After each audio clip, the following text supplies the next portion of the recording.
Sinalubong ng masamang balita ang industriya ng entertainment sa Pilipinas noong gabi ng 3 ng Marso taong 2024 nang matagpo ang wala ng buhay ang veterano at multi-awarded na aktres na si Jacqueline Jose sa kanyang tahanan sa Quezon City.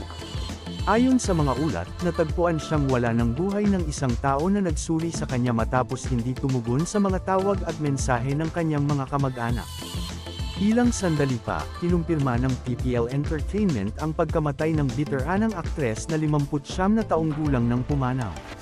Bukod sa pamilya Gok at Eigenman, nagluksa ang mga kapwa celebrities ni Jacqueline sa pagkamatay ng aktres at nagpadala ng mga taos-pusong mensahe para sa kanya sa kanilang mga social media account. Tingnan ang gallery na ito para makita ang kanilang mga mensahe para sa veteranong aktres.